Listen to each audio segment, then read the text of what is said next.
అమెరికాలో మాకు చేపలు ఫ్రెష్గా దొరకవు. మాకు దొరికిన చేపలను తెచ్చుకొని చేపల కూర ఎలా చేసుకుంటామో ఇక్కడ చూపిస్తున్నాను.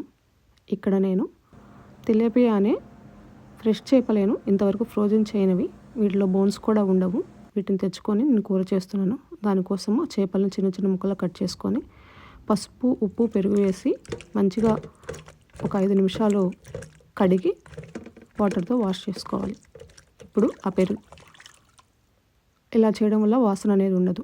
ఇప్పుడు ఆ చేపల్ని మ్యారినేట్ చేసుకోవాలి. అందుకు అల్లం వెల్లుల్లి పేస్టు, పసుపు, ఉప్పు, కొంచెం కారం వేసుకొని పక్కన పెట్టుకోవాలి ఒక 2 అవర్స్. ఆ లోపు చింతపండు నానబెట్టుకోవాలి. ఉల్లిపాయలు, టమాటోలు, పచ్చిమిరపకాయలు, కొత్తిమీర కట్ చేసుకోవాలి.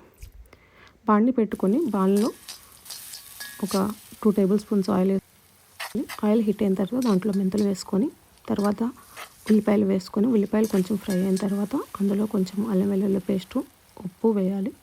తర్వాత టమాటోలు వేసి, తర్వాత టమాటోలు స్మాష్ అయిన తర్వాత అందులో పచ్చిమిరపకాయలు వేసి, తర్వాత జీలకర్ర వేసుకోవాలి.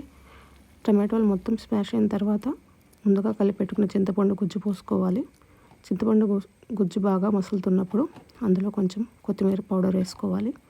ఇదంతా బాగా మసిలిన తర్వాత ముందుగా కట్ చేసి పెట్టుకున్న ఫిష్ ముక్కలను అందులో వేసి ఒకసారి కలిపి సన్న మంట మీద కుక్ చేయాలి.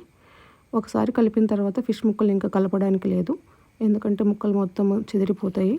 సో తర్వాత అవి కొంచెం ఉడికిన తర్వాత ఫిష్ ముక్కలు అందులో గరం మసాలా వేసుకొని, ముందుగా కట్ చేసి పెట్టుకున్న కొత్తిమీర కూడా వేసుకొని స్లో ఫ్లేమ్ మీద ఇంకొక 5 మినిట్స్ కుక్ చేసి తీసేస్తే ఎమ్మీ ఫిష్ కర్రీ రెడీ అయిపోతుంది. ఈ ఫిష్ కర్రీ చేయడానికన్నా ప్రాసెస్ ఇదేను.